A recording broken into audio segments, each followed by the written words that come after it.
Hey, it's your girl, Coach Trice here.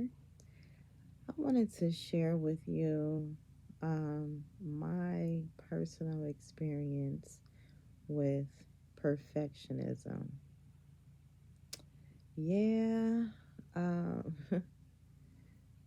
I remember when I first heard that term, I really didn't know what it was. I thought it was a good thing. Like, who don't want to be some or want to be perfect or have something perfect. So perfectionism. I really had no idea of what it really meant, but I came to understand what that really meant when I had acquired a mentor a few years ago. I want to say 2018, 19. My mentor, she was also a counselor.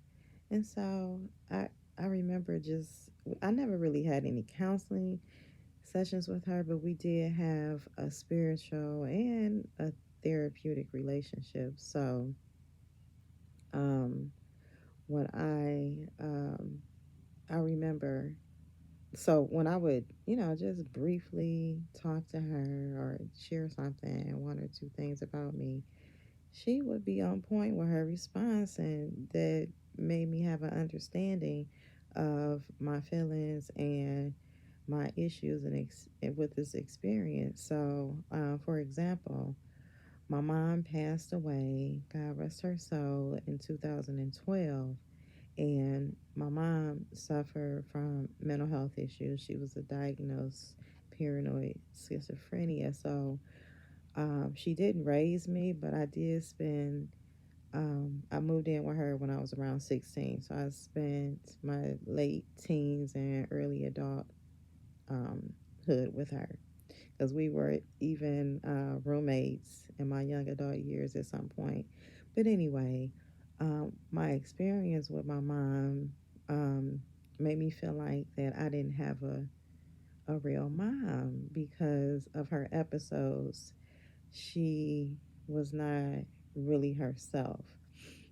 Growing up, she was always a part of my brother and I life, even though my paternal grandparents raised me and my brother. But anyway, she was always there. She was always a part of my life. Um, but I did have that experience of being a child with a parent who had mental health issues, seeing her have episodes, seeing her being probated, growing up, becoming a young adult myself, having her probated.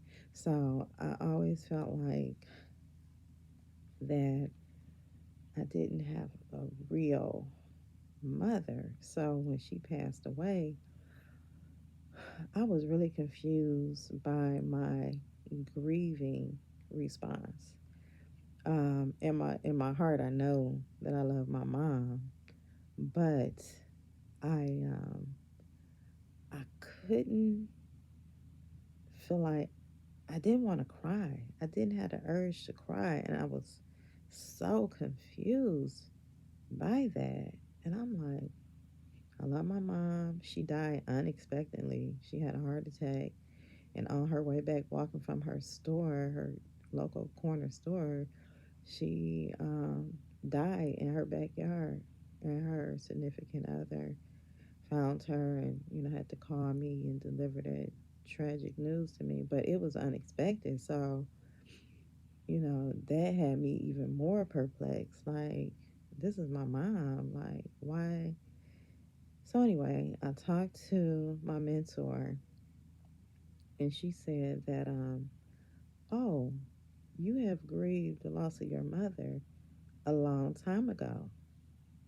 So you were already used to the idea of her not being there. Because remember, I said that I felt like I didn't have a real mom. So I had already experienced and was used to the loss of her. So that was very profound. That was a defining moment in my healing process.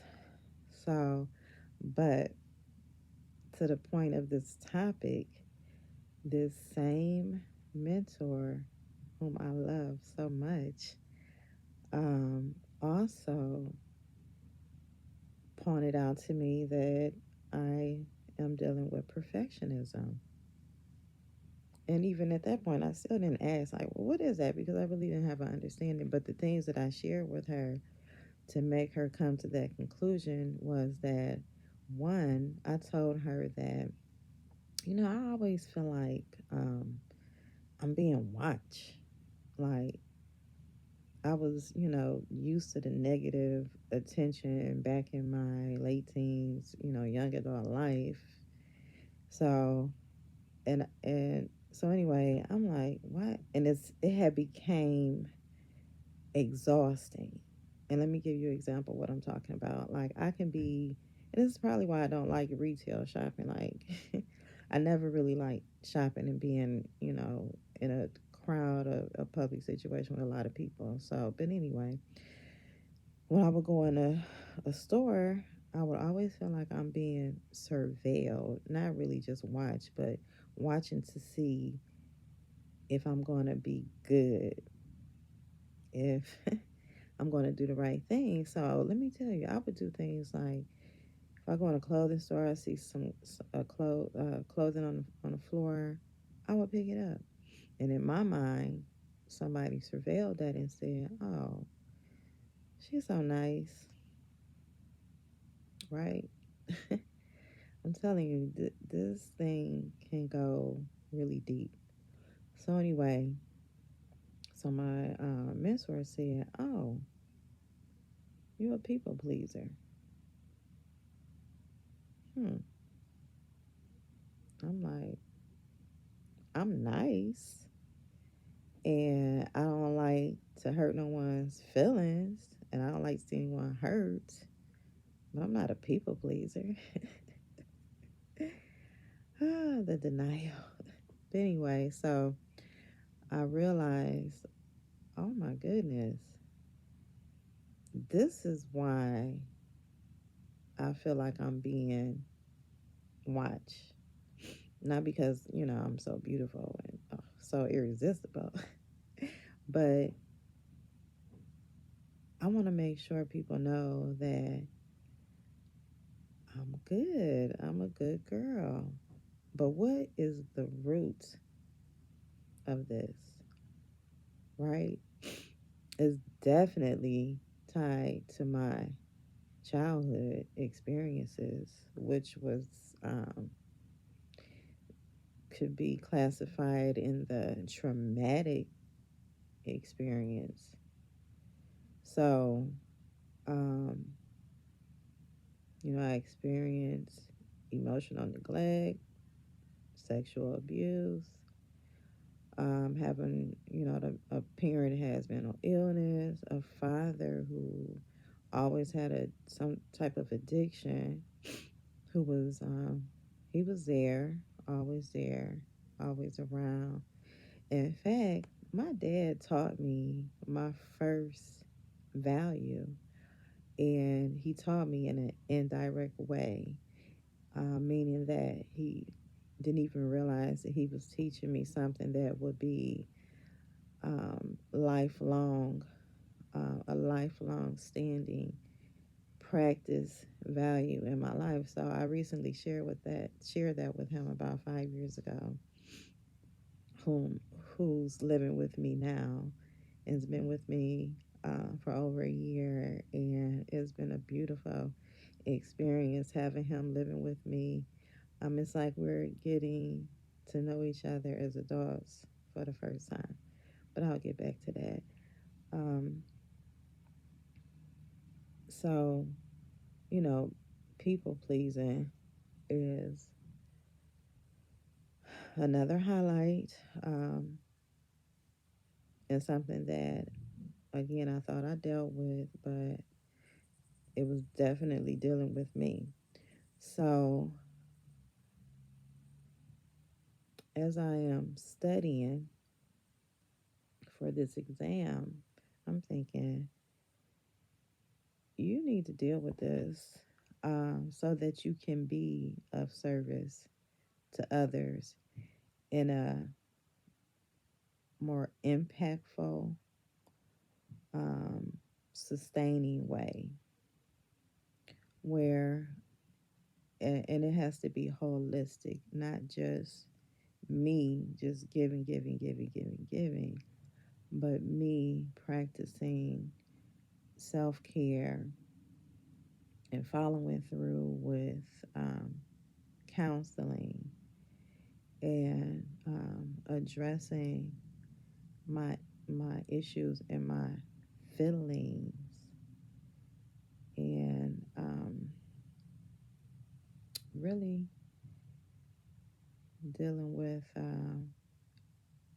unveiling the mask, taking that mask off, this perfect mask, this people pleasing mask, this non assertive, passive aggressive mask, and be the person who God created me to be.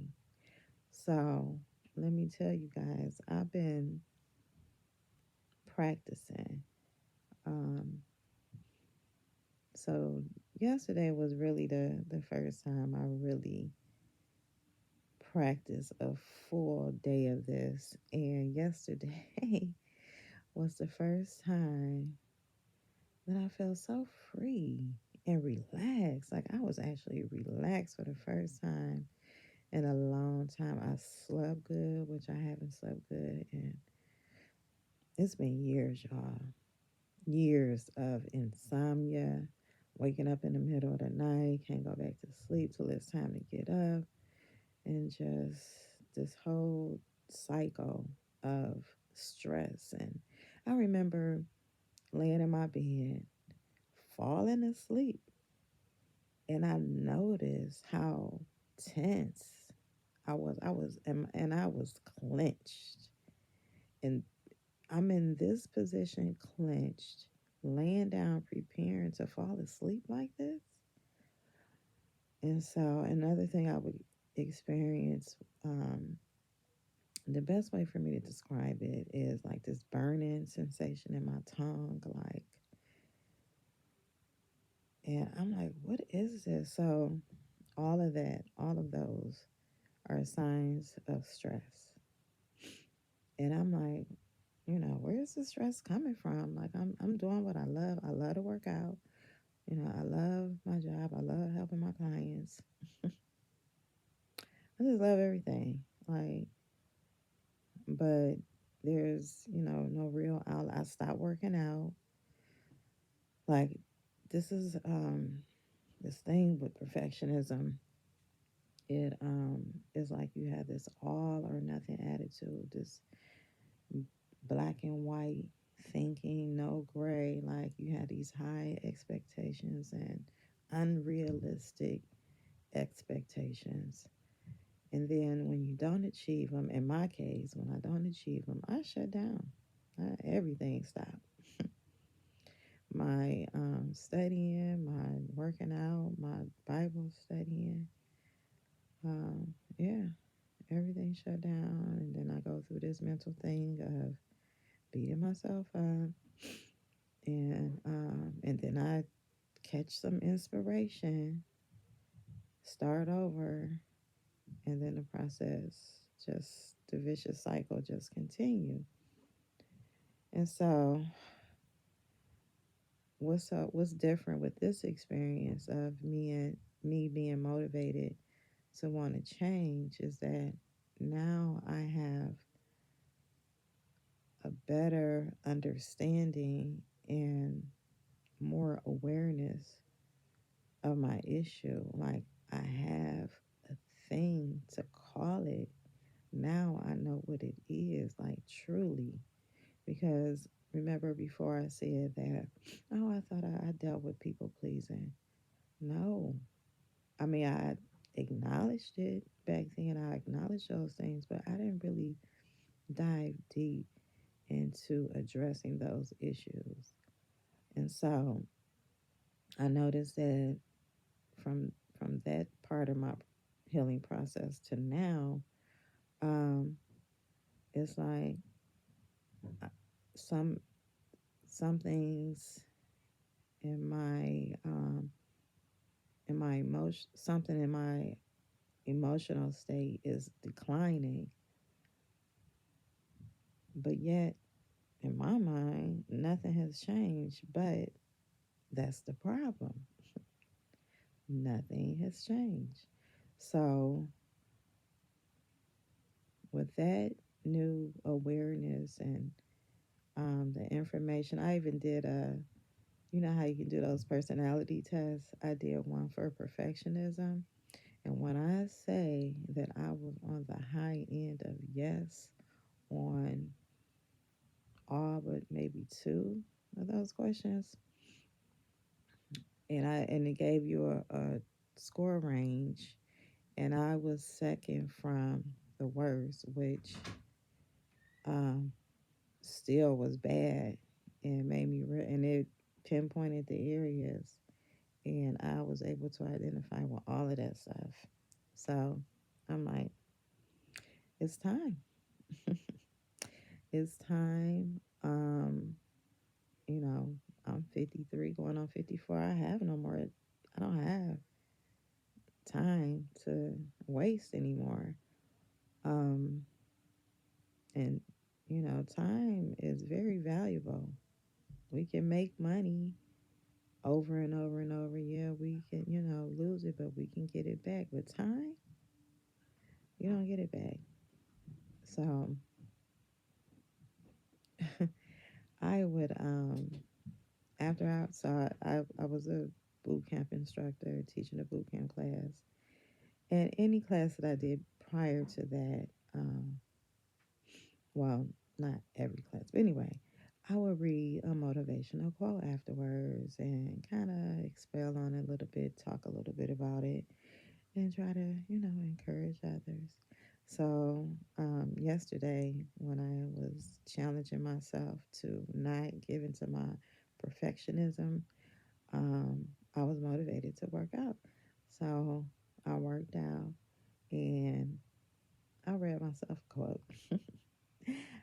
And it was, so I have a deck that I keep in a box, and I pulled one, and I didn't look at it until after my workout, and it was something that I read to the class before, but it said something about when one door closes, another one opens, and what you do today will um, develop the person who you are tomorrow. So I'm paraphrasing, but anyway, how appropriate was that for my current situation? So it was even more confirmation outside of the fact that when I help my future clients, I want to be invested wholeheartedly, even though I have clients now who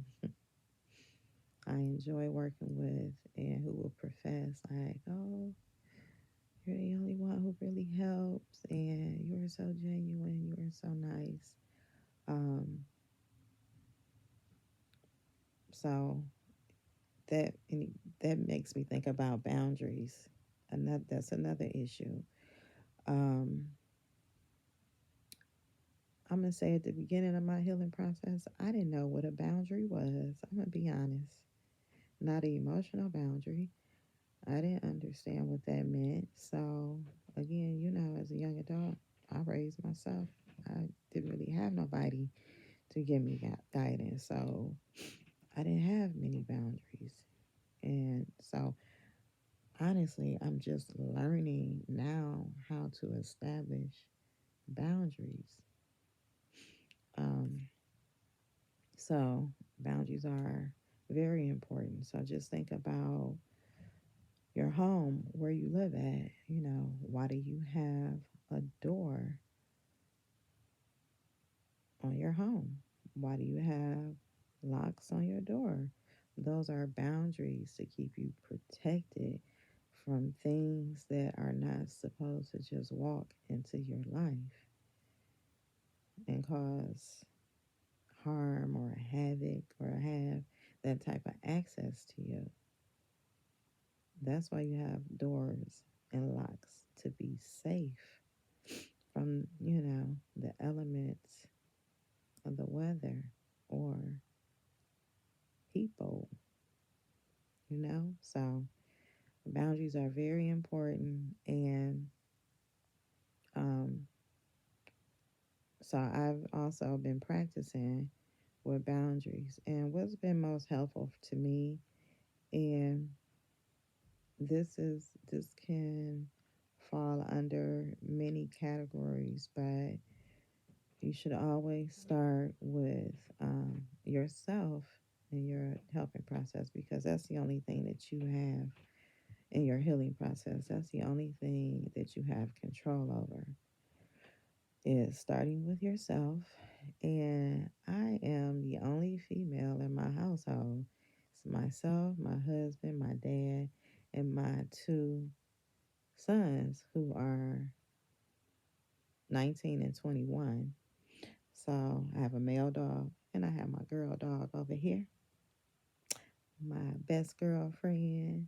She has been wonderful, good support for me, emotional support for me. But anyway, um, back to boundaries. It's very important that you have boundaries in your relationships.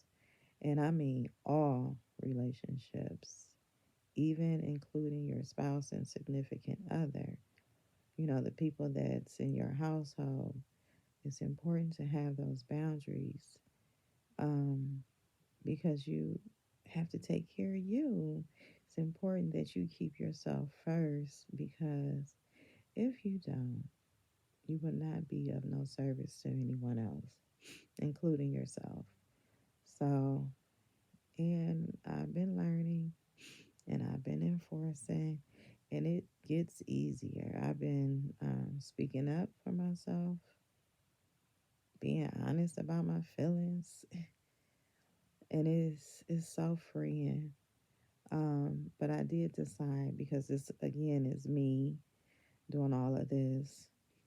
Um, I mean, looking at videos on YouTube, getting information from different sources, but it's still kind of like on a self help journey, and I don't know what I don't know. So I decided to um, get counseling. You know, I just learned about the difference in therapy and counseling. Therapy is when you want to go deep into the past and deal with those childhood unresolved issues, that takes usually a year or more to process and work through. And to me, I don't feel like I really need to go that deep, even though, yes, I did have those issues. And I feel like I've dealt with that. And now I need to deal with the symptoms of those problems. So I even extended forgiveness. Like, I have no hate. I'm not upset with anyone. There's no animosity. So I don't deal with that type of stress. And I thank God. And I think the the fact that I believe that me being open and transparent has or well, I can say contributed to that, or it may be vice versa. Um, that I have that desire, and I'm okay with being open and telling and sharing my story, so that it can help someone else, and that I give a voice to those who can't speak. So, but yeah, I don't know what I'm gonna title this. Y'all seen that story about the lady who married someone who the F that I marry? And then it was another story that came out about who the what the F something. So that made me think about titling this video as Trice the social worker. Who the F am I, or who am I? Anyway, so that's what I'm working on, y'all. I'm working on getting to know and present my true, authentic self. Um, and that's why I decided to do this video unedited. Um, I don't I don't have a filter. I don't have a makeup. I'm in my bed, relaxed, in my pajamas, feeling really good, wanting to share my story and my experience. So I scheduled my exam, and I just, like I said, I had my first one scheduled for sometime in October. Then I pushed it to December, canceled that, pushed it to January, canceled that, pushed it to February. And now I still don't feel confident. I have a couple weeks and I do not feel confident. So let me tell you what my perfectionism self would do. I would try to cram, even though I've been studying, even though it hasn't been consistent. It's been off and on, but I have been able to retain information. But I still have some weak areas that I want to really focus on. So I have made some investments, some really good investments. The Savvy social worker, I have to give her a shout out. I purchased her program and watched just about all of her YouTube videos. It has been so profound and reassuring in my study process. So that has been helpful, and I'm working on me. So when I start counseling, that will give me a client perspective of um, the healing process, so that I could be able to identify some things, even though, we all come from different walks of life and everybody's issue and process is going to vary. But this will give me a point of reference, even though, I've been in the helping process for over 30 years. I mean, working with people, take like face to face, taking care of them, customer service, um, working as a trainer, a case manager in social work. So I have been working in the helping process in all of my career, but um, now it's my turn to be the client and get some help and start my own, continue. I'm not going to say start. I've started my journey, but continue my journey. Um, Moving up in a progress and not, going backwards or declining. So here I am starting the process. Oh, I keep saying starting, continuing my process in my journey. And see, that right there was a sign of my perfectionism. Because that was another thing I was good at. Starting over. Like, I would love to start something with these high expectations, unrealistic goals, and then don't finish it. Then have an idea about something else, and just that vicious cycle. So, but I wanted to be public and transparent about my process, so that it may encourage, hopefully, and motivate others to do the same, especially those working in the helping professions. Um, the help needs help too. I don't know if that's a hashtag or a movement, but let us social workers start this movement or continue this movement. Maybe I need to see what's out there and get on a movement. But yeah, the help needs help too. So take care of yourself. And I'm not just talking to social workers, I'm talking to those individuals who love to put people before them, taking care of the husband, the kids, your parents, people at your job, your boss, everybody else but you. So I hope that me sharing my story resonate with you. Please forgive me if I was all over the place. Like I said, I wanted this to just be honest, true, raw, unedited. So forgive me for not following bullet points and staying on track like I really wanted to do. But I resisted the urge of being perfect at the expense of being transparent. I mean, I ain't even gonna call it an expense because it's freeing to be honest and true and transparent. Um, Especially if it helps someone, you know.